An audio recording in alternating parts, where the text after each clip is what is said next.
நீங்களோ சீயோன் மலையினிடத்திற்கும் ஜீவனுள்ள தேவனுடைய நகரமாகிய பரம எருசலேமின் இடத்திற்கும் 1000 தேவ தூதர்களிடத்திற்கும் வந்து சேர்ந்தீர்கள். எபிரேயர் 12:22-24. ஒருவன் கிறிஸ்துவை உள்ளத்தில் ஏற்றுக்கொண்டு அவரிடத்தில் நெருங்கி வரும்போது பல பாக்கியமான அனுபவங்களை கண்டடைகிறான். சீயோன் மலையினிடத்திற்கு வருகிறான். ஜீவனுள்ள தேவனுடைய நகரமாகிய பரம எருசலேமுக்கு வருகிறான்.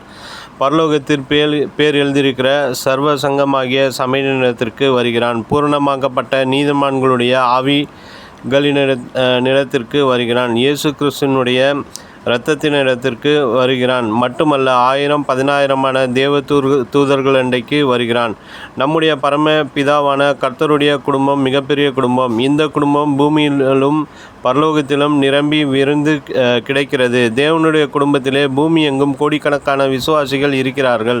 பரலோகத்திலே கோடிக்கணக்கான கேருபீன்கள், சேராபீன்கள், தேவ தூதர்கள் இருக்கிறார்கள். ஆம், கிறிஸ்துவின் குடும்பம் எத்தனை மென்மையானது! ஒருவன் கிறிஸ்துவனாகிவிட்டால் அவன் தாழ்ந்த ஜாதிக்கு சென்று விட்டான். அரசாங்க சலுகையெல்லாம் இழந்து விட்டான். வேலை வாய்ப்புகள் எல்லாம் பறிபோனது. தீண்டத்தகாதவனாகி ஊரை விட்டு ஒதுக்கி வைத்து விடக்கூடிய சூழ்நிலைக்கு வந்துவிட்டான் என்றெல்லாம் இன்று அநேகர் தவறாக எண்ணுகிறார்கள். ஒருவன் எவ்வளவு பாவியான மனுஷனாக இருந்தாலும், ஏழ்மையான நிலையில் இருந்தாலும், அவன் இயேசுவை ஏற்றுக்கொள்ளும்போது பரலோக தேவாதி தேவனண்டை வருகிறான்.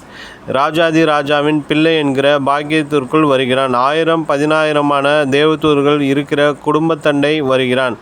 நாம் தேவதூதர்கள் அண்டை வருகிற அதே நேரத்தில் தேவதூதர்களும் நம்மண்டை வருகிறார்கள். நமக்காக கர்த்தர் தேவதூதர்களை சிருஷ்டித்து வைத்திருக்கிறார்.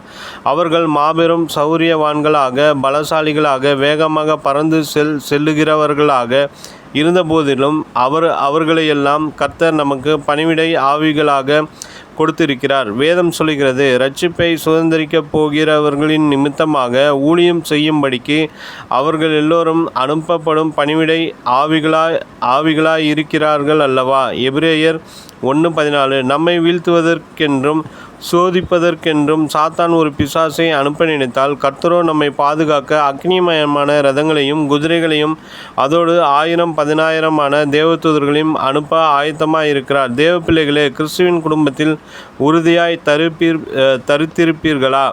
நினைவிற்கு. அப்பொழுது வேலைக்காரன் அவனை நோக்கி, ஐயா, என் ஆண்டவனே, என்ன செய்வோம் என்றான். அதற்கு அவன், பயப்படாதே, அவர்களோடு இருக்கிறவர்களை பார்க்கிலும் நம்மோடு இருக்கிறவர்கள் அதிகம் என்றான். 2 ராஜாக்கள் 6:15-16.